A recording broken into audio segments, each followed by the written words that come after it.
He was just prisoner 804, until all dragons landed and said, "Your throne awaits." Before we dive into this story, drop a quick hi in the comments and tell me where you're watching from. It really helps support the channel.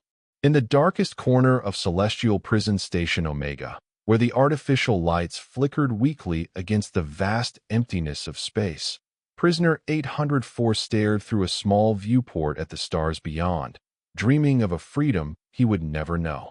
Malak Reed had been prisoner 804 for so long that he sometimes forgot his real name. 10 years into his life sentence for a crime he didn't commit, the routine had become his existence.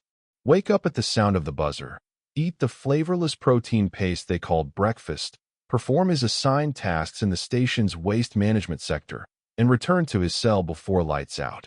Day after day, year after year, until the stars outside began to blur together, indistinguishable and meaningless.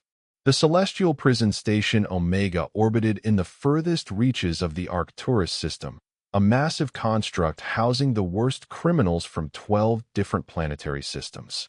Or at least, that was the official story. In reality, it was a dumping ground for political prisoners, dissidents, and anyone else the Galactic Confederacy wanted to disappear without the messiness of an execution. Malak had been a pilot in the Earth Defense Force when the Confederacy annexed Earth 50 years ago. His crime? Refusing to relinquish control of his squadron to Confederacy officials during the takeover. While most humans had acquiesced to their new interstellar overlords, Malak and a handful of others had resisted. The resulting skirmish had been brief and one-sided, ending with Malak being branded a terrorist and sentenced to life imprisonment. Today marked exactly 10 years since his incarceration, though there was no commemoration of the fact. No cake, no card, not even a nod from the guards. Just another day in an endless string of identical days. Malak pressed his forehead against the cold, transparent steel of the viewport and closed his eyes. At 45, he was no longer the defiant young pilot who had once challenged an empire. His once dark hair was now streaked with gray, and deep lines etched his face. His shoulders, once proudly squared in an Earth Defense Force uniform, now slumped under the weight of his prison jumpsuit. The buzzer for midday meal echoed through the corridors of the prison station, startling Malak out of his thoughts. With a sigh, he turned away from the viewport and shuffled toward the mess hall with the rest of the inmates. The mess hall was a cacophony of sounds and smells, filled with beings from across the galaxy. Multi-headed Taurians argued loudly over card games while slender, blue-skinned Nebulan monks ate in silent meditation. Reptilian Draken guards patrolled the perimeter, their scaled hands resting casually on plasma batons. Malak took his tray of gray protein paste and found his usual spot at the end of a long table. He sat alone, as he always did. After 10 years, the other inmates knew to leave him be. As he mechanically spooned the tasteless paste into his mouth, the lights in the mess hall suddenly flickered and dimmed. A moment later, a deep rumble shook the entire station, causing trays to slide across tables and inmates to mutter in alarm. One of the Draken guards raised a clawed hand to the communication device at his ear ridge. His yellow eyes widened. Then, chaos erupted. Alarms blared throughout the station, their piercing wail drowning out all other sounds. Red emergency lights bathed the mess hall in an eerie glow as guards began shouting orders, herding inmates back toward their cells. Malak stood, his heart pounding. In 10 years, there had never been an emergency like this. Prison riots, yes. Power fluctuations, occasionally. But never anything that caused the entire station to shake on its axis. Another violent tremor rocked the station, stronger than the first. This time, several inmates lost their footing and crashed to the floor. The overhead lights shattered, raining sparks down on the panicking crowd. Then, the main doors to the mess hall burst inward with such force that they tore free from their reinforced hinges. Smoke billowed into the room, obscuring the entrance. And through that smoke strode a figure that made Malak's blood run cold. It was a Draken, but unlike any Malak had ever seen. Standing nearly 9 feet tall, its scales were a deep, midnight black that seemed to absorb the light around it. Massive wings, currently folded against its back, occasionally twitched, revealing glimpses of a membrane that shimmered with all the colors of a nebula. Its eyes glowed like twin supernovas, fixed on the crowd of inmates with predatory intensity. Behind this magnificent creature came others of its kind, each as imposing as the first, though varying in scale, color, and size. They fanned out into the mess hall, ignoring the guards who had drawn their weapons but seemed too stunned to use them. The lead Draken raised a clawed hand, and silence fell over the room as if by magic. Even the alarms seemed to quiet, though Malak could still see the flashing lights. When the creature spoke, its voice was like thunder rolling across a plain, deep and resonant, and somehow inside Malak's head rather than merely in his ears. "We seek the one called Malak Reed," it said, its forked tongue flicking between razor-sharp teeth. "The lost heir of House Zenith." Malak felt his mouth go dry. In 10 years, no one had used his full name.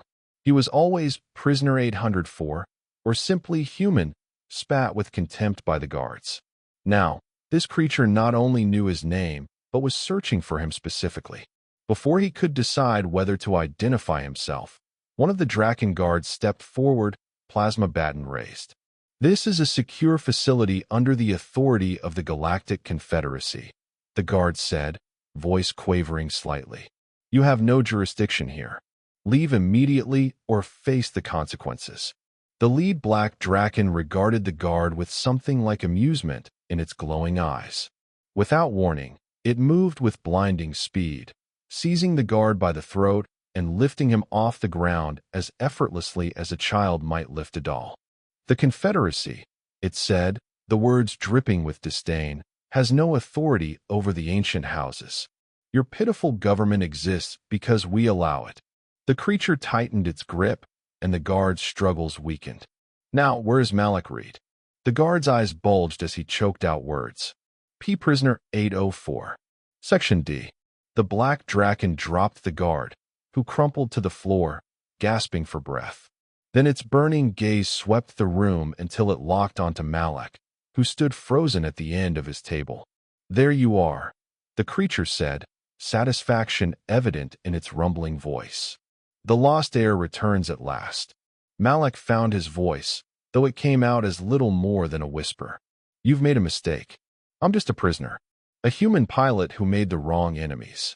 The black Draken moved toward him, the crowd of inmates parting before it like water. It stopped just feet from Malak, towering over him, its presence so overwhelming that Malak had to resist the urge to fall to his knees. "No mistake, Malak Reed," the creature said. "Though you do not remember, the blood of House Zenith flows through your veins.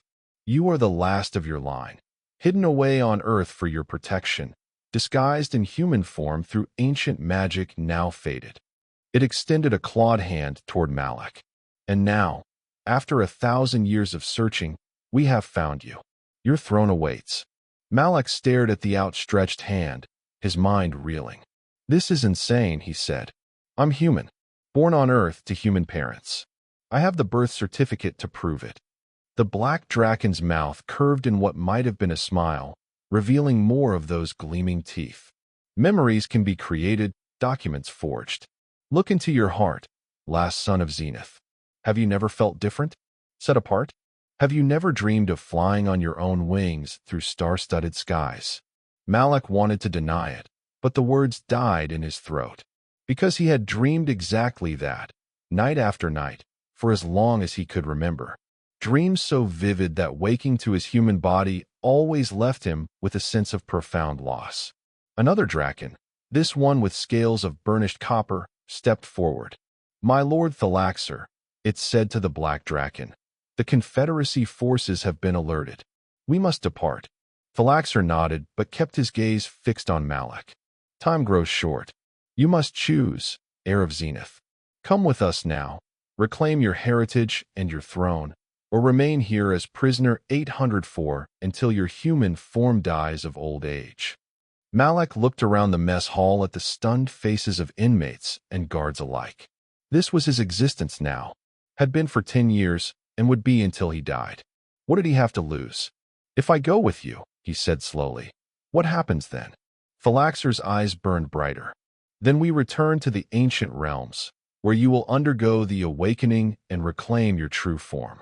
Then, as the prophesied returner, you will unite the 7 houses under your rule and lead us against the encroaching darkness that threatens to consume all worlds, including this one. Malak almost laughed. It was too absurd, too grandiose. And if I refuse? Then the darkness wins, Phalaxer said simply, and all worlds fall, one by one, until nothing remains but void. The copper-scaled Draken spoke again, urgency in its voice. My lord, we must leave now. The Confederacy has dispatched destroyers. Phalaxer extended his hand once more. Choose, Malak read. Now. Malak hesitated only a moment longer. Then, with a deep breath, he reached out and took the massive clawed hand in his own. Instantly, a jolt of energy surged through him, so powerful that his vision widened out. When it cleared, Phalaxer was smiling, a genuine expression this time that transformed his fearsome visage into something almost benevolent. The blood knows, the great Draken said. Welcome home, my king. Before Malak could respond, the station rocked with another explosion, this one close enough to send debris raining down from the ceiling. Phalaxer pulled Malak close, sheltering him with one wing as he barked orders to the other Drakens. As they rushed from the mess hall, half carrying Malak between them, he caught glimpses of battles raging throughout the station. Drakens of various colors fought against Confederacy guards, their natural weapons proving far more effective than the guards' energy weapons. They reached a massive hangar bay where an enormous vessel waited, unlike any ship Malak had ever seen. It appeared to be grown rather than built, its sleek lines reminiscent of a massive serpent coiled and ready to strike. No visible engines or weapons marred its smooth surface, yet Malak somehow knew it was both faster and more powerful than anything in the Confederacy fleet. As they approached the ship, a seam appeared in its side, widening into an entrance. Inside was a cathedral-like space, dimly lit by bioluminescent panels that pulsed with a gentle rhythm reminiscent of breathing. The heart of Zenith, Phalaxer said, noticing Malak's awestruck expression. Your ancestral vessel, awaiting its master's return for a millennium. They secured Malak in what appeared to be a command chair at the center of the vast chamber.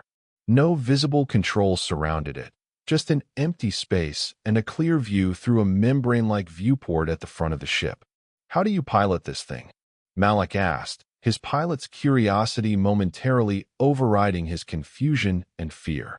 Phalaxer made a sound that might have been a chuckle. You already know, my king. The ship is bonded to your bloodline. It will respond to your thoughts once you accept the connection. Before Malak could protest that he had no idea how to establish such a connection, the ship shuddered. Outside the viewport, Confederacy fighters had entered the hangar, their weapons powering up. They'll destroy the hangar doors before they let us leave, Malak said, falling back on his military training. We're trapped. No, Phalaxer said, taking position behind Malak's chair. We are Draken. We make our own doors. He placed a massive clawed hand on Malak's shoulder. Close your eyes, my king. Look inward. Find the spark that has always been there, waiting. The blood of Zenith, the essence of the cosmic dragon. Find it and set it free. Feeling foolish but seeing no alternative, Malak closed his eyes. At first, he felt nothing but the cool command chair beneath him and Phalaxer's heavy hand on his shoulder. Then, gradually, he became aware of something else. A warmth in his chest, pulsing in time with his heartbeat. No, not his heartbeat, something slower, more powerful. The rhythm of the ship around him. As Malak focused on that warmth, it grew, spreading through his body like liquid fire. Not painful, but intense, filling him with a strength he had never known. And with that strength came awareness. Of the ship, its systems, its capabilities. Of the Drakens aboard, their positions, their vital signs. And of the Confederacy fighters outside, their weapons locked onto the heart of Zenith. Without conscious thought, Malak reached out with his mind, and the ship responded. Energy surged through conduits he could now perceive, gathering at the bow of the vessel. With a thought, he released it.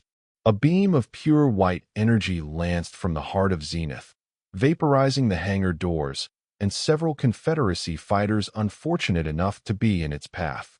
The vacuum of space reached in, pulling debris and unfortunate guards out into the void. "Now, my king," the Laxer urged. "Take us home."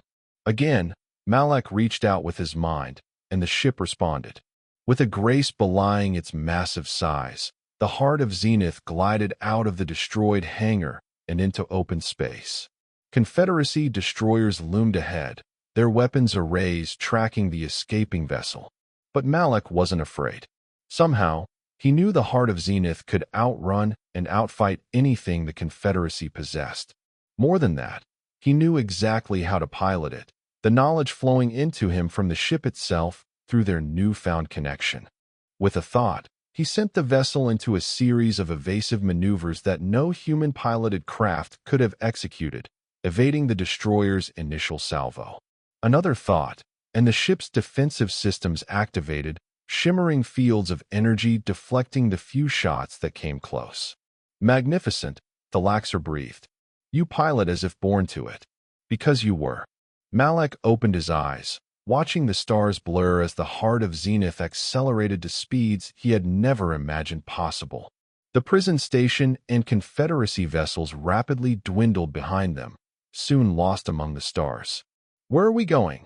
he asked, still not entirely convinced this wasn't some elaborate hallucination brought on by a decade of isolation and prison food. "To the ancient realms," the Laxer replied. "Beyond the galactic barrier, in the space between spaces. There, you will undergo the awakening and reclaim your true form and memories." Malak shook his head, overwhelmed. "You keep saying that, but it makes no sense. If I'm not human, what am I?" The Laxer moved to stand before him, those burning eyes intense. "You are Draken, my king. But not just any Draken. You are of the royal line of House Zenith, one of the 7 ancient houses. Your true name is Malakzarian, celestial wind of the 7th heaven, lord of the cosmic flame, rightful emperor of the 7 houses." He bowed deeply. "And my liege, Malak, or Malakzarian, slumped in the command chair. It was too much to process. Yet something about it resonated within him, like the echo of a forgotten song. "If what you say is true," he said slowly, "why was I on Earth? Why didn't I know any of this?" The Laxer straightened, his expression solemn. "Because your parents, the Emperor and Empress, sent you away to save your life. 1,000 years ago, the 7 houses were betrayed from within. House Obsidian, led by the usurper Vorgoth, aligned with the darkness we now face and slaughtered the royal families. Your parents, knowing they could not escape, used the last of their power to transform you into a human infant and send you through time and space to Earth, where the usurper could not find you." 1,000 years. Malak asked incredulously. "That's impossible. I'm 45 years old." "In your human form, yes," the Laxer said. "But Draken of the royal lines live for millennia. The spell that transformed you also suspended your true aging until the time was right for your return. And that time is now, after I've spent 10 years in a prison cell." The Laxer's expression darkened. "No, the time should have been decades ago, when the spell began to fade naturally. We have been searching for you since. But the usurper's forces were searching too. They found you first and engineered your imprisonment, though they did not realize your true identity. They merely sensed your potential power and sought to contain it." Malak ran a hand through his graying hair, trying to make sense of it all. "So you're saying my entire life has been a lie? My childhood memories, my parents, my career as a pilot, all fabricated?" "Not fabricated," the Laxer said gently. "Adapted. The spell worked with what was available.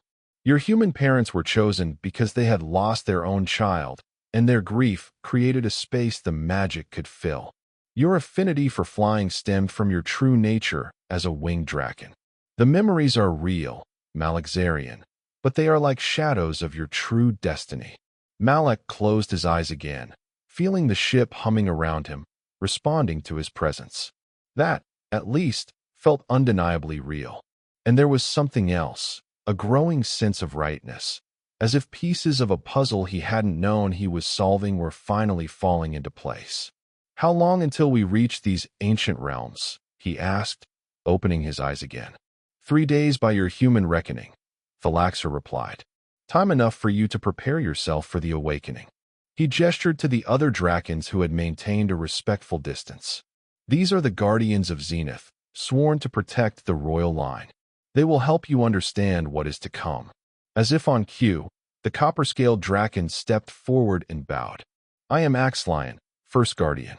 I have dedicated my life to finding you, my king." One by one, the other Drakons introduced themselves: Seraphina of the Silver Scales, Drogath the Emerald Guardian, Lorania whose scales shimmered with the blue of deep oceans, and others. Each bowed deeply to Malak, their eyes showing a reverence that made him profoundly uncomfortable. When the introductions were complete, Thalaxer dismissed the Guardians to their duties, leaving Malak alone with the imposing Black Drakon. "I know this is overwhelming," Thalaxer said, his rumbling voice gentler than before. "But you are not alone, my king. We have waited a millennium for your return. We will help you reclaim all that was lost." Malak nodded slowly, not trusting himself to speak. His entire world had been upended in the space of an hour.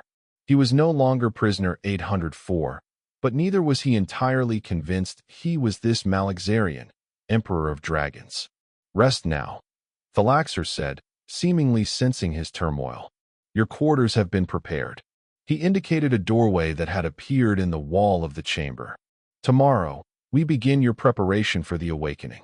As Malak rose from the command chair, a sudden wave of exhaustion washed over him. The adrenaline of the escape was wearing off, leaving him drained. He made his way to the indicated doorway, passing through into a chamber that took his breath away. Unlike the utilitarian cell he had called home for a decade, this room was a masterpiece of organic architecture. The walls curved gracefully, embedded with the same bioluminescent material that lit the rest of the ship. A massive bed dominated one side, covered in shimmering fabrics that seemed to shift color with each movement of air. A pool of clear liquid bubbled gently in another corner, steam rising from its surface. "These were your parents' quarters," Thalaxer said from the doorway. "They are now yours. The ship has adapted them to accommodate your current form." Malak approached the bed cautiously, running a hand over the strange fabric.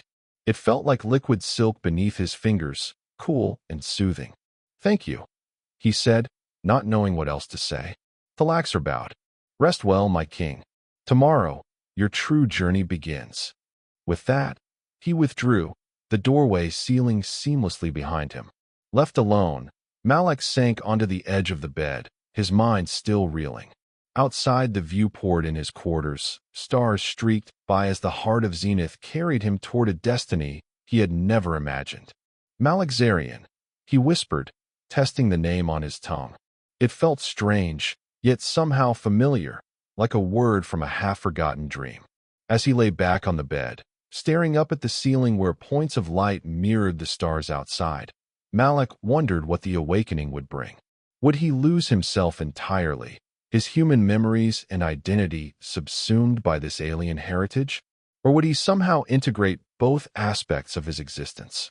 These questions followed him down into sleep, where he dreamed of flying through endless stars on massive wings, a crown of fire burning upon his brow. The 3 days of journey passed in a blur of new experiences and revelations. Malak spent hours with Thalaxer and the other Guardians, learning about Drakon culture, the 7 houses, and his supposed heritage as the last of House Zenith. He learned that the 7 houses, Zenith, Obsidian, Inferno, Tempest, Twilight, Terra, and Celestia, had once ruled the ancient realms in harmony, each house governing a different aspect of creation. House Zenith, his house, had been the unifying force, the mediator and high authority that maintained balance among the others. That balance had shattered when House Obsidian, led by Vorgith the Usurper, allied with an entity known only as the Void, a consciousness of anti-creation that sought to unmake all reality and return the universe to primordial darkness. With the Void's power, Vorgoth had murdered the royal families and seized control of the seven houses, subjugating those who would not willingly follow him. Only House Zenith had been completely eradicated, or so Vorgoth believed. But Malak's parents, Emperor Zenitharius and Empress Lumina, had used ancient magic to save their infant son, transforming him into a human child and sending him through space and time to Earth, beyond Vorgoth's reach. For 1,000 years, the survivors of the loyal houses had searched for the lost heir while waging a guerrilla war against Vorgoth's regime.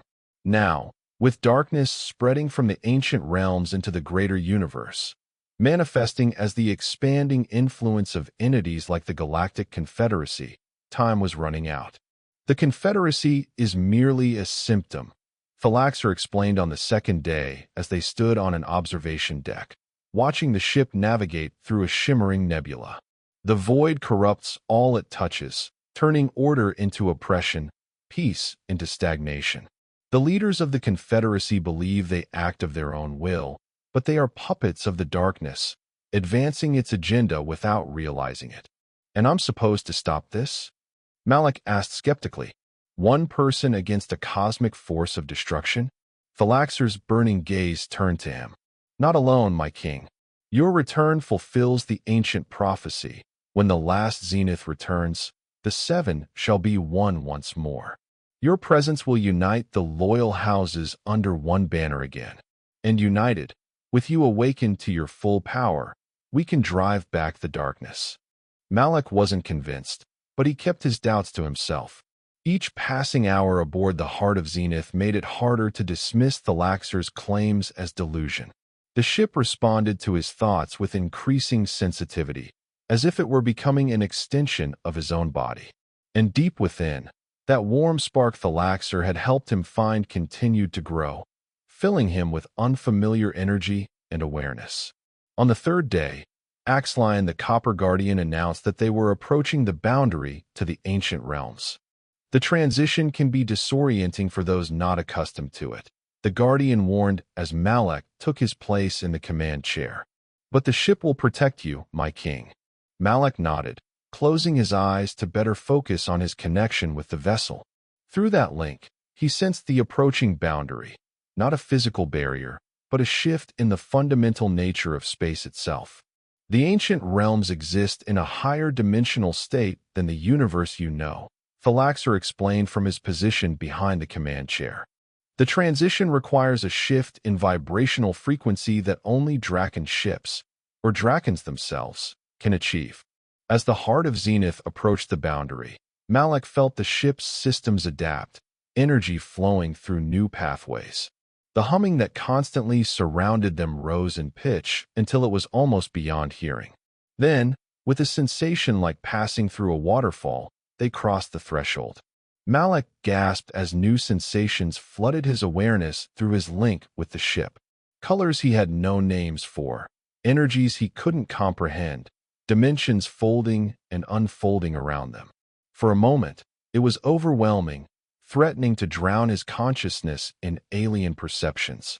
Then, gradually, his mind adapted, filtering the torrent of information into something his human brain could process. When he opened his eyes, the view through the viewport took his breath away.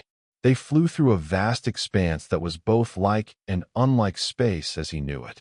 Stars burned in impossible colors, their light carrying emotional resonances as well as illumination. Vast structures that defied Euclidean geometry drifted in the void, some clearly inhabited, others mysterious in purpose. In the distance, what appeared to be a massive tree of light spread branches across half the visible sky, its roots disappearing into a swirling maelstrom that might have been a black hole or something far stranger. The World Tree, Thalaxer said, following his gaze. Center of the ancient realms and nexus of creation. At its heart lies the throne of 7 stars, from which the united houses once governed all realms of existence. It's incredible, Malak whispered, genuinely awestruck. It is home, Thalaxer replied simply. Your home, my king, though much has changed in your absence. As they drew closer to the World Tree, Malak became aware of other vessels moving through the strange space, ships similar to the Heart of Zenith, but varying in size and configuration. Some approached, escorting them toward their destination. Others kept their distance, observing. "Word of your return spreads," Axlion said, excitement evident in his voice. "The loyal houses gather to witness the awakening." "And the disloyal ones?" Malak asked. "Will soon learn to fear the name Zenith once more." Thalaxer rumbled, a dangerous edge to his voice. The Heart of Zenith descended toward one of the massive branches of the World Tree, where Malak could now see a sprawling structure that seemed to be part of the branch itself, growing from it rather than built upon it. Spires of crystalline material reached skyward, catching the light of strange stars and refracting it in dazzling patterns. "The Temple of Awakening," Thalaxer announced. "Sacred ground of House Zenith, hidden from Vorgotha's forces for a millennium, waiting for your return." The ship settled onto a vast platform extending from the temple complex. As the journey ended and the ship's systems powered down, Malak felt a momentary sense of loss as his connection with the vessel dimmed. "The bond remains," Thalaxer assured him, noticing his expression, "but it will soon be superseded by a greater awakening." Malak rose from the command chair on legs that felt surprisingly steady considering all he had experienced. Together with Thalaxer and the Guardians, he proceeded to the exit, where the ship's hull parted to reveal the world beyond. The air that greeted him was like nothing he had ever breathed, sweeter, richer, charged with energy that tingled in his lungs. The gravity was slightly lighter than Earth's, giving each step a buoyant quality. And the colors, everything seemed more vivid, more real somehow than the reality he had known. Waiting on the platform was a gathering of drakons of all colors and sizes, arranged in formal patterns that Malak somehow recognized as ceremonial formations.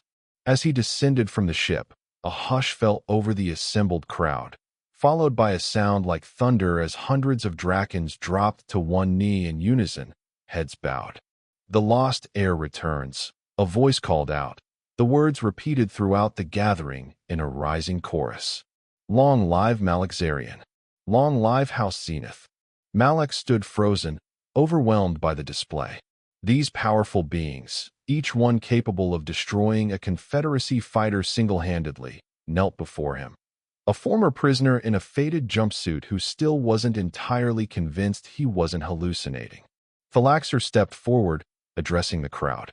"The prophecy is fulfilled. The last Zenith has returned to us in our darkest hour. Tonight, he undergoes the awakening. Tomorrow, we begin the reclamation of the 7 thrones." A roar of approval shook the very branch they stood upon, as hundreds of Draken voices joined in celebration. Wings unfurled, catching the light in displays of color that dazzled Malak's eyes. "Come, my king," Thalaxer said, gesturing toward the temple. "The high priestess awaits." As they proceeded through the parting crowd, Drakons reached out toward Malak, not quite touching him, but seeking proximity, as if his mere presence were a blessing. Their reverence made him increasingly uncomfortable. These beings had placed all their hopes on him, believing him to be their salvation. What would happen when they discovered he was just a human pilot who had been in the wrong place at the wrong time? Yet that spark within him continued to grow, responding to this place and these beings in ways he couldn't deny. Something was happening to him, something profound and irreversible. And deep down, a part of him embraced it, welcomed it even. The Temple of Awakening was even more impressive from within than without. Vast chambers opened one into another, their walls inscribed with symbols that shifted and changed as Malak looked at them. Light came from everywhere and nowhere, illuminating the space without visible sources.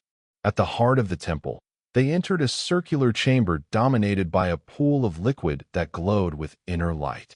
The liquid was neither water nor any other substance Malak could identify. It moved with purpose, forming patterns and shapes before dissolving back into formlessness. Beside the pool stood a Draken unlike any Malak had yet seen. Smaller than Thalaxer, but somehow more imposing. Her scales were pure white, luminous in the chamber's strange light. Her eyes, rather than the burning intensity of other dragons, were pools of serene silver that seemed to see through Malak to his very core. High Priestess Seraphel, Thalaxer said, bowing deeply, I present to you Malakzarian, son of Xenotherius and Lumina, rightful emperor of the Seven Houses. The white draken approached Malak, her movements fluid and graceful. She circled him slowly, those silver eyes never leaving his face. Then, to his surprise, she reached out and placed a clawed hand gently against his cheek. So long we have waited, she said, her voice melodic and multi-layered, as if multiple beings spoke through her. So long the throne has stood empty. Welcome home, child of Zenith. Malak found himself unable to speak, transfixed by her gaze and the touch that sent waves of warmth through his body, awakening that inner spark to new intensity. Seraphel withdrew her hand and turned to the pool. The awakening must begin at once. The void grows stronger with each passing moment, and Vorgotha's forces gather. They sense the disturbance your return has created in the cosmic balance. She gestured to a small antechamber. You must prepare yourself, last Zenith. Remove the trappings of your human existence. Enter the waters of remembrance as you entered the world, without artifice or disguise. Malak looked to Thalaxer, who nodded encouragingly. With a deep breath, he entered the antechamber, finding it empty save for a simple basin of clear water and a robe of shimmering material that seemed to flow like liquid starlight. Malak removed his prison jumpsuit, feeling a profound sense of shedding his old identity along with the garment. 10 years of captivity, of being nothing but a number, fell away as he washed in the basin. The water felt different from any he had experienced, alive somehow, tingling against his skin. As he donned the robe, it conformed to his body as if custom-made, light as air yet somehow substantial. Looking down at himself, Malak barely recognized the man reflected in the still water of the basin. Something had changed in his face, his bearing. Or perhaps it was simply the context. No longer prisoner 804, but supposedly an emperor returned. When he emerged from the antechamber, a hush fell over the gathered drakens. Seraphel stood at the edge of the glowing pool, arms outstretched in welcome. The waters of remembrance await, she said. They contain the collected memories of your ancestors, the essence of what it means to be Draken and of House Zenith. When you immerse yourself, the waters will recognize your blood and return to you what was hidden, your true form, your true memories, your true self. Malak approached the pool's edge, looking down into the swirling luminescence. Will I still be me? He asked quietly. Will I remember my life on Earth? Seraphel's silver eyes softened. You will be more than you are now, but not less. The human called Malak Reed will become part of the greater whole that is Malakzarian. Nothing is lost, merely transformed and expanded. Malak nodded, steeling himself. He had come too far to turn back now. With a deep breath, he stepped to the edge of the pool. What do I do? Simply surrender, Seraphel said. The waters will do the rest. Malak closed his eyes and stepped forward, feeling the liquid embrace him. It was neither hot nor cold, but it tingled against his skin like static electricity. He allowed himself to sink deeper until he was completely submerged. For a moment, there was only silence and the gentle pressure of the glowing liquid surrounding him. Then, like a dam breaking, sensation flooded through him. Memories, thousands upon thousands of them, poured into his mind. Not just his own forgotten past, but the collected experiences of generations of House Zenith. He saw the ancient realms in their prime, 7 magnificent civilizations working in harmony. He witnessed the birth of stars and the shaping of worlds. He felt the love of his true parents as they made the heartbreaking decision to send him away, tears falling from draconic eyes as they worked the spell that would hide him even from himself. And he remembered his own true nature. Pain lanced through his body as bones shifted and reformed. His skin hardened, transforming into scales of deep royal purple with highlights of gold along his spine and wings.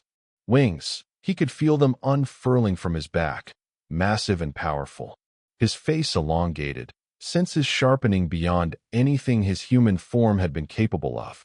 He grew, his body expanding to its true size and shape. Through it all, the memories of Malak Reed remained, integrated rather than overwritten by his awakening Draken consciousness. He was both now, the human pilot and the Draken Emperor, two sets of experiences creating something greater than either alone could have been. When the transformation was complete, Malakzarian rose from the waters of remembrance in his true form. Standing 12 feet tall, his purple-gold scales gleaming in the temple's light, wings spread to their full 30-foot span, he was magnificent, every inch the Emperor the prophecies had foretold. The assembled Drakens dropped to their knees as one, even Thalaxer bowing his head in reverence. Only Seraphel remained standing, her silver eyes shining with tears of joy. "The last zenith returns," she proclaimed, her voice carrying throughout the temple and beyond. "The circle is complete. The restoration begins." Malakzarian looked down at his transformed body, flexing claws that could tear through starship hulls with ease. He felt the power coursing through him, not just physical strength, but the cosmic energy that was his birthright as a royal Draken of House Zenith. When he spoke, his voice was deeper, more resonant, yet still recognizably his own. "I remember," he said simply. "I remember everything." Seraphel approached and placed a ceremonial medallion around his neck, a 7-pointed star crafted from metals unknown to human science. "The Star of Unity," she explained. "Symbol of your right to rule the 7 houses as one." Malakzarian accepted the medallion, feeling its weight both physical and symbolic. With his awakening complete, he now fully understood the threat they faced and the role he was meant to play in confronting it. The void was no abstract concept, but a tangible entity of anti-creation, a conscious force that sought to unmake all reality. And Vorgoth, once a respected leader of House Obsidian, had become its willing vessel, corrupted by promises of power beyond even Draken understanding. For 1,000 years, the loyal houses had fought a losing battle against Vorgoth's forces while searching for the lost heir of Zenith. Now, with Malakzarian's return, the balance of power could finally shift. But only if they moved quickly, before Vorgoth learned of his awakening and marshaled his forces. "My king," Thalaxer said, rising from his bow. "Word comes from our scouts. Vorgoth's warships approach. The traitor has sensed your awakening." Malakzarian nodded, new instincts guiding him. "Then we shall meet him, not in hiding, but openly. It is time for House Zenith to emerge from the shadows." He turned to Seraphel. "High Priestess, summon the loyal houses. All who would stand against the void must unite now under one banner." Seraphel bowed. "It shall be done, my Emperor." Malakzarian strode from the Temple of Awakening, his new form moving with a grace and power that felt increasingly natural with each step. Outside, the gathered Drakens waited, their numbers swelled by new arrivals drawn by news of his return. As he emerged, a roar went up from the crowd, a sound so powerful it shook the very branch of the world tree upon which they stood. Wings unfurled in salute, creating a sea of color and movement that stretched as far as Malakzarian could see. Thalaxer stepped forward. "What are your orders, my king?" Malakzarian considered. The military strategist in him, both the human pilot and the Draken prince whose education had included centuries of tactical studies, assessed their position. "We cannot win a war of attrition," he said finally. "Vorgoth has spent a millennium consolidating his power while we scattered and hid. We must strike directly at the heart of his strength." He turned to Thalaxer. "Prepare the heart of Zenith. We make for the throne of 7 stars." Thalaxer's burning eyes widened. "The throne itself? But Vorgoth has held it for 1,000 years. His defenses will be impenetrable." "Not to me," Malakzarian said with certainty. "The throne will recognize the blood of Zenith. It will respond to me in ways Vorgoth cannot anticipate." He looked out over the gathered Drakens. "And we will not go alone. The loyal houses will join us, not as scattered resistance fighters, but as a unified force under the Star of Unity." As if in response to his words, New vessels appeared in the strange sky above, ships similar to the Heart of Zenith, but bearing the colors and insignias of the other houses. House Inferno's ships burned with eternal flame. House Tempest's vessels rode lighting like living things. House Twilight's dark craft moved like shadows between stars. House Terra's living ships resembled floating mountains complete with forests and waterfalls. And House Celestia's vessels shimmered with the light of distant nebulae. Only House Obsidian was absent, still firmly under Vorgotha's control. Representatives from each house descended to the gathering, approaching Malexarian with mixed expressions of hope and skepticism. They were the lords and ladies of the loyal factions, those who had resisted Vorgotha's rule for a millennium at great cost. Lady Ignara of House Inferno stepped forward first, her scales the deep red of cooling magma shot through with veins of living fire. "Is it true?" she demanded, her voice crackling like a flame. "Are you truly the heir of Zenith returned?" In answer, Malexarian unfurled his wings to their full span, revealing the distinctive pattern that marked the royal line of House Zenith. A seven-pointed star mapped in the very structure of his wing membranes, visible when backlit by the strange stars of the ancient realms. Ignara's eyes widened, then she dropped to one knee. "My Emperor," she said, bowing her head. "House Inferno stands ready." One by one, the other house representatives approached, challenged, and then pledged their loyalty. Lord Tempestus of House Tempest, Lady Noctis of House Twilight, Lord Turam of House Terra, and Lady Astria of House Celestia. Each recognized the truth of Malexarian's identity through signs known only to the royal houses, and each pledged their forces to his cause. With the alliance secured, Malexarian outlined his plan. It was audacious, perhaps even foolhardy, but it played to their strengths and Vorgotha's weaknesses. The usurper expects us to hide, to continue the guerrilla tactics that have sustained the resistance for a millennium, he explained to the assembled lords and ladies. He will not expect a direct assault on the throne of 7 stars, and he certainly will not expect me to be leading it. Because it would be suicide, Lord Tempestus rumbled, his blue-white scales crackling with electrical energy. Vorgoth has surrounded the World Tree's core with defenses that have repelled our best efforts for centuries. Those defenses are designed to keep you out, Malexarian countered. But I am of House Zenith. The core of the World Tree will recognize my blood.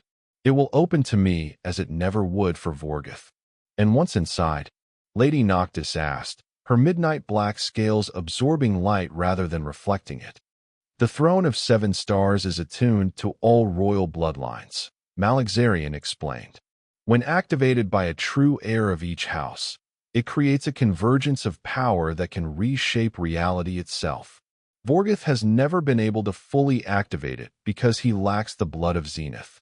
With me present, and with representatives of each loyal house, we can create a partial convergence, enough to sever Vorgotha's connection to the void and restore balance to the ancient realms. It was a desperate gamble, but as the assembled leaders discussed the plan, a sense of possibility began to emerge. For the first time in a millennium, they had hope, not just of resistance, but of victory.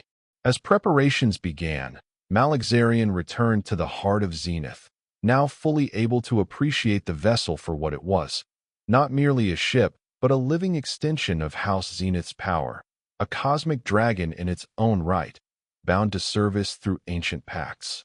In his quarters, now properly scaled to his draken form, he took a moment to center himself.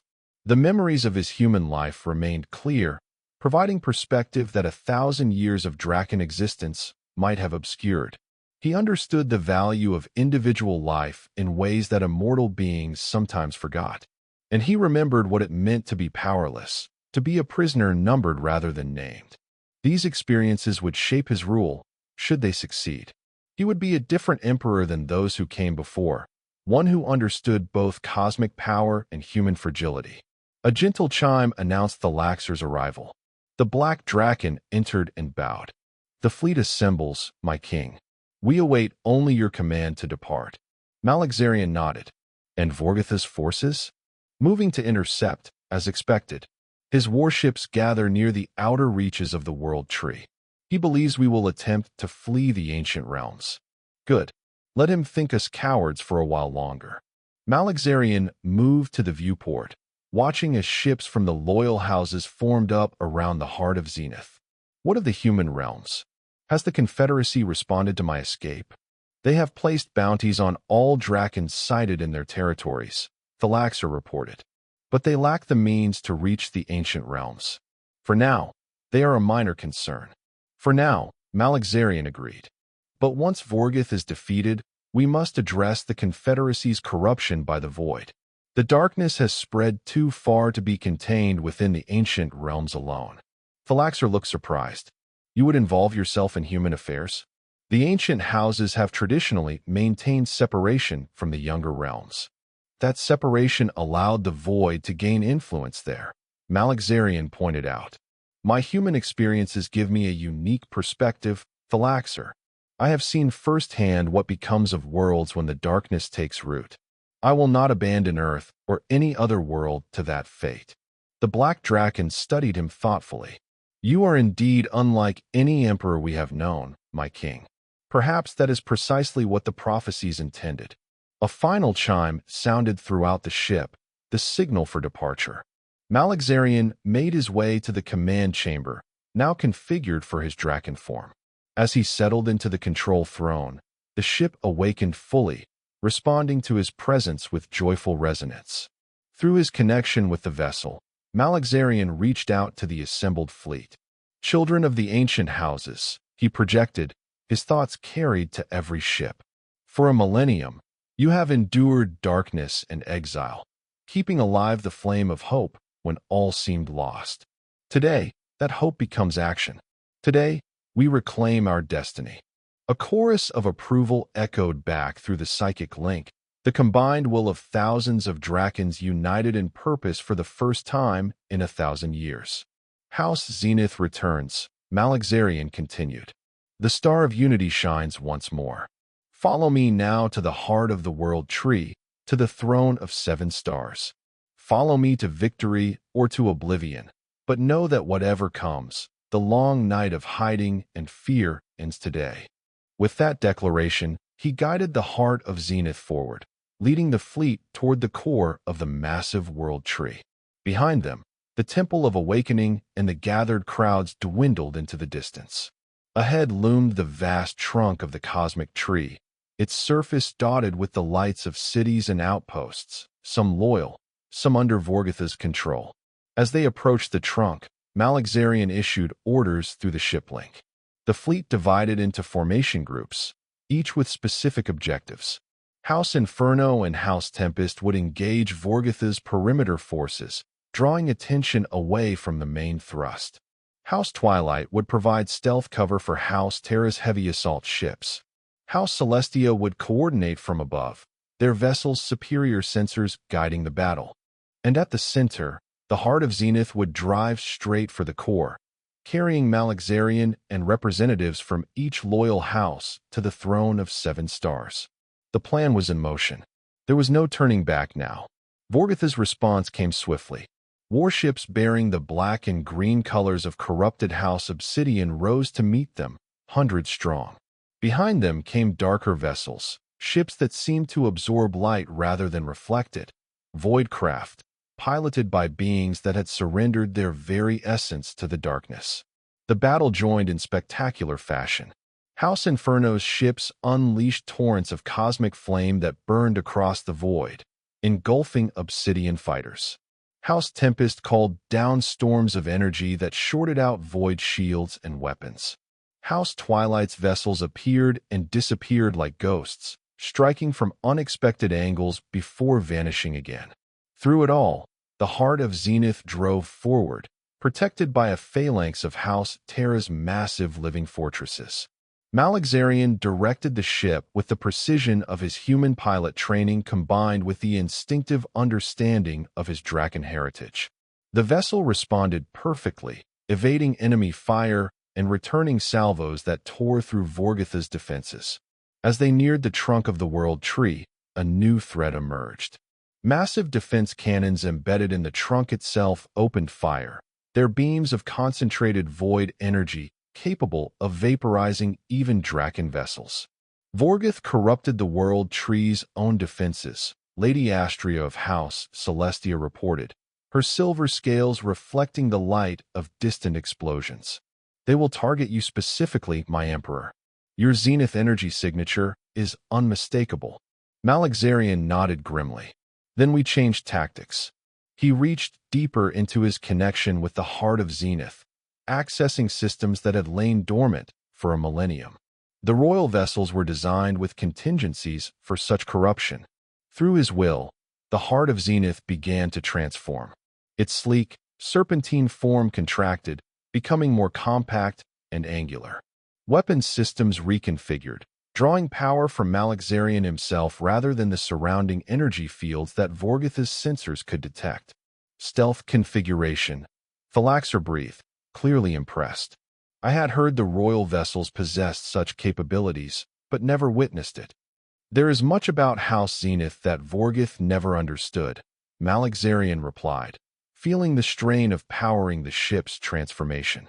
It is why he could never truly claim the throne, despite physically occupying it for 1,000 years. With its energy signature masked, the heart of Zenith slipped past the defense cannons, approaching the massive opening that led to the world tree's interior. Here, the battle intensified as Vorgoth's elite guards recognized the threat. Dragon fought dragon in the space before the entrance, claws and teeth and breath weapons creating a spectacle of destruction unlike anything in human experience. Malexarian watched through the ship's sensors as loyal house warriors sacrificed themselves to clear a path, their courage and devotion humbling even to one born to command such loyalty. Finally, an opening appeared. With a surge of power, Malexarian drove the heart of Zenith through the gap and into the interior of the world tree.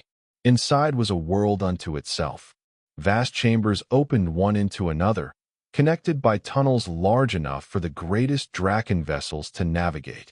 Bioluminescent growths provided light in shades of blue and green, illuminating structures that had stood for eons before the first human civilizations arose.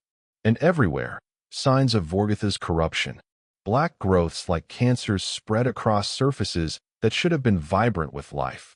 The very air seemed tainted, thick with particles of void matter that obscured visibility and interfered with sensors. The throne chamber lies at the very center, Phalaxer explained, pointing to a schematic displayed in the command center. But Vorgoth will have concentrated his defenses there. We cannot simply fly in. Malexarian studied the schematic, his tactical mind considering options. There, he said, indicating a smaller passage that branched off from the main thoroughfare. The Pathway of Ancestors. It was created as an emergency route for the royal family in times of crisis. Vorgoth will have sealed it, Lady Ignara objected. He's had a millennium to secure every approach. He can seal the physical passage, Malexarian agreed, but not the connection it represents. The pathway doesn't just exist in physical space. It's a conduit through the metaphysical structure of the world tree itself, accessible only to those of royal blood. He looked around at the representatives of each house. Together, we can open it. Understanding dawned on their faces. Each touched the medallion they wore, symbols of their houses similar to Malexarian's Star of Unity. These were not merely decorative but keys to the deeper magic that bound the ancient houses to the world tree. Guiding the heart of Zenith to the sealed entrance of the Pathway of Ancestors, Malexarian initiated the ritual.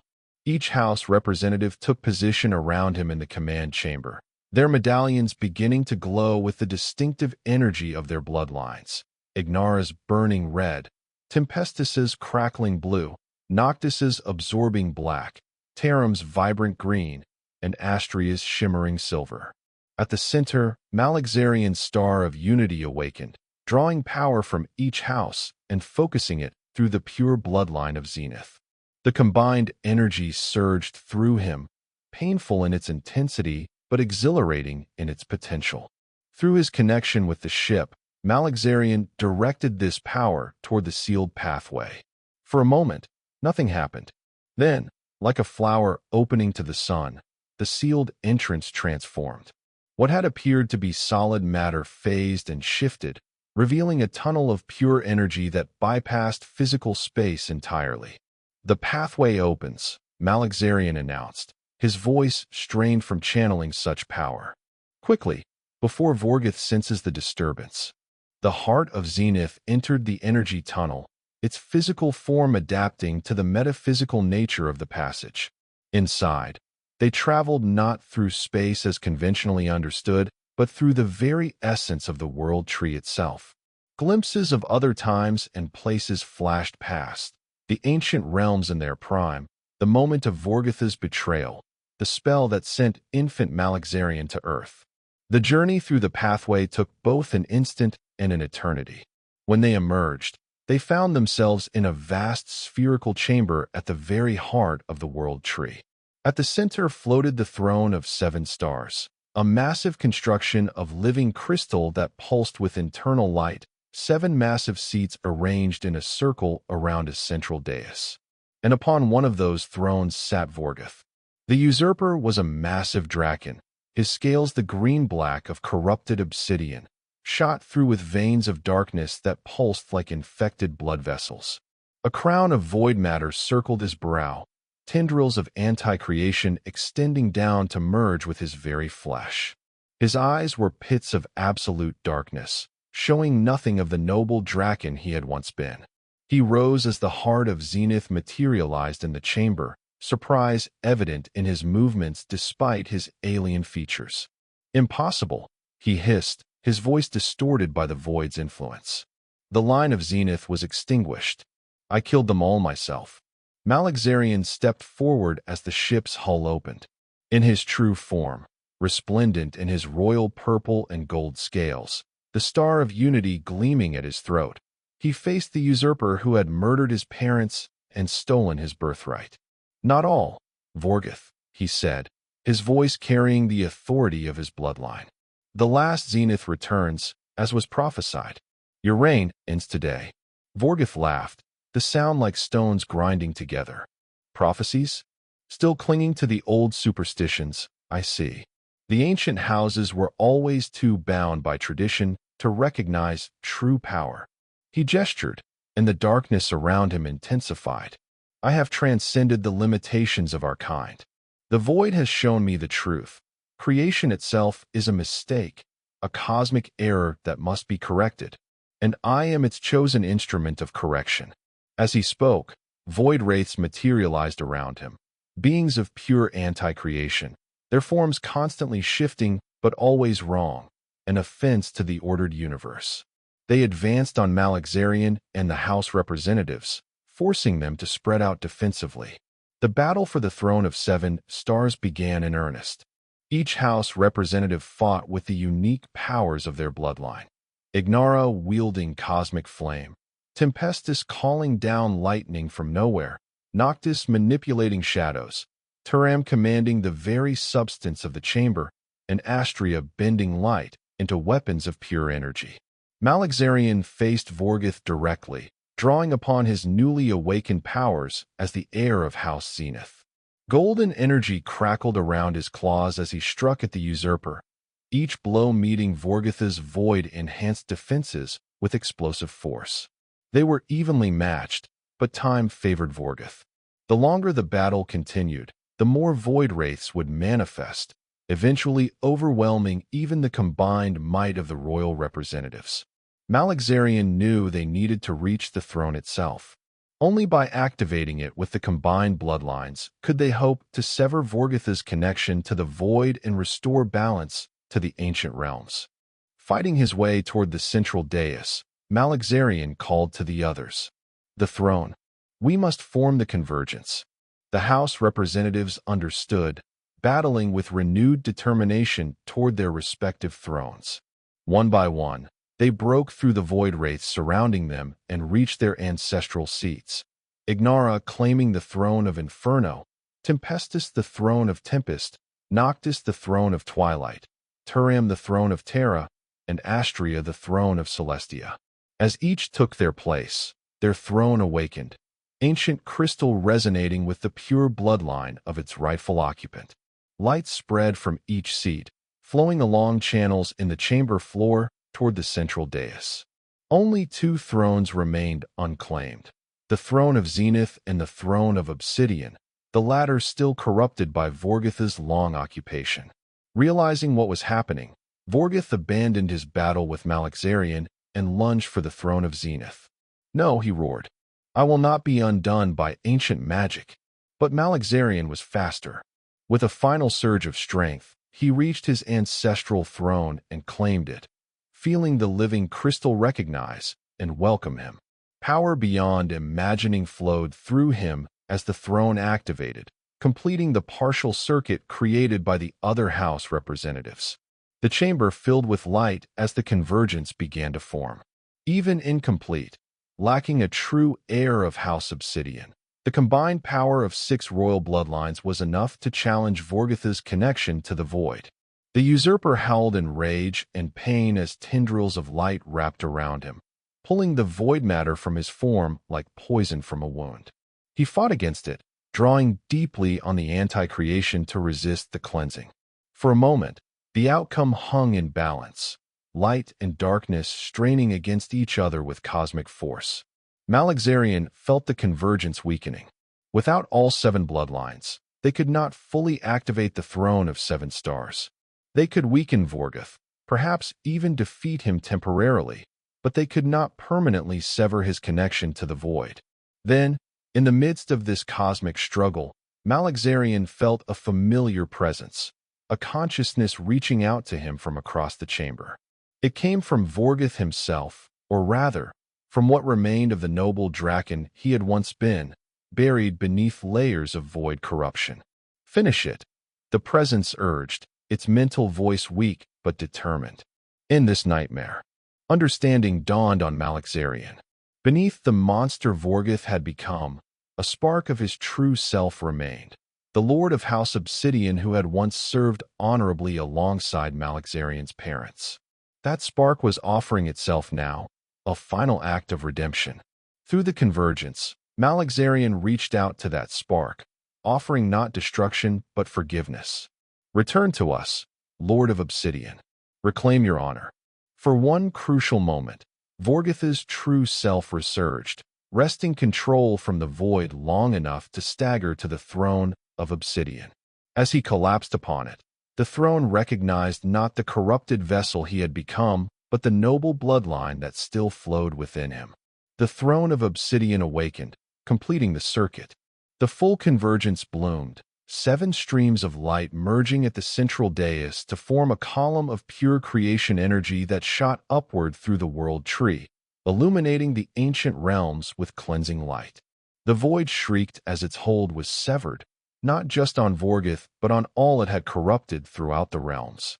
Void wraiths dissolved into nothingness. Void matter burned away like morning mist, and the dark vessels that had served as the void's physical anchors in reality crumbled to cosmic dust. When the light finally faded, Vorgoth still lived, though greatly changed. The corruption had been burned away, leaving him diminished but purified. His scales, once corrupted black-green, now shone with the pure jet black of true House Obsidian. His eyes, no longer pits of darkness, revealed the golden irises of his bloodline. He looked at Malexarian with clear eyes for the first time in a millennium. "My Emperor," he said, his voice hoarse but his own again. "I am sorry. So sorry for what I became." Malexarian approached him, the other house representatives watching tensely. "The void corrupted you, Lord Vorgoth. But in the end, you chose to fight it. That choice has redeemed House Obsidian." Vorgoth bowed his head. "House Obsidian stands ready to accept whatever punishment the throne of 7 stars decrees." "Not punishment," Malexarian said firmly. "Restoration. The ancient houses will be 7 again, as they were meant to be. But we must look forward, not back. The void is weakened but not destroyed. It will return, seeking new vessels, new points of entry into creation." He turned to address all the House representatives. "And we must be ready, not hiding in the ancient realms as we have for too long, but engaging with all realms, all forms of life. The void spreads its influence everywhere, through entities like the Galactic Confederacy in the human realms, and through countless other vessels across reality. The convergence still hummed with power, the seven thrones activated for the first time in a millennium. Through this connection, Malexarian could sense the state of all creation, the balance restored in the ancient realms, but still precarious elsewhere. "We begin with Earth," he declared. "My human home has suffered under Confederacy rule, a rule corrupted by the Void's influence. We will liberate it, and from there, build a new alliance between the ancient houses and the younger realms." One by one, the House representatives nodded their agreement.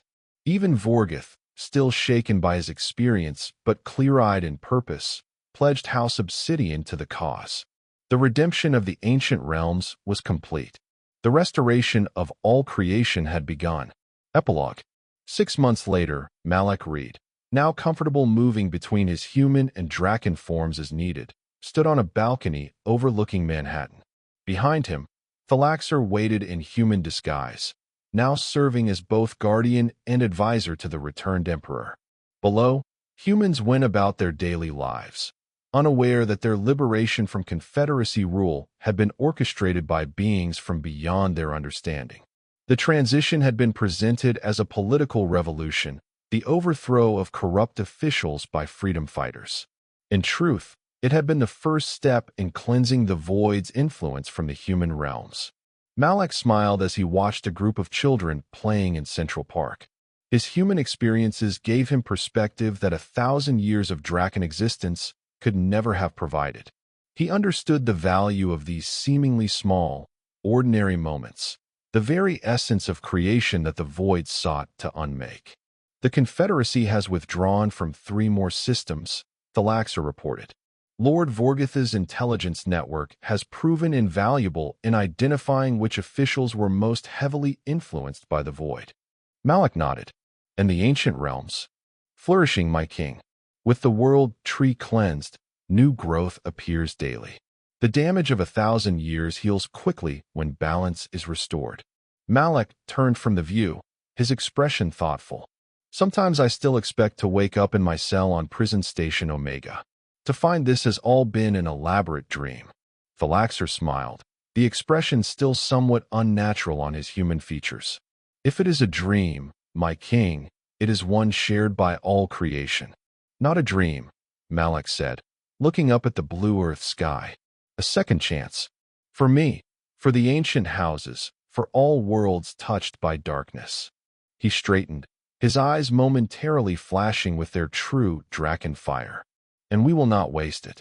High above, invisible to human eyes, the heart of Zenith orbited, a sentinel and symbol of the new alliance between the ancient houses and the worlds they had too long neglected.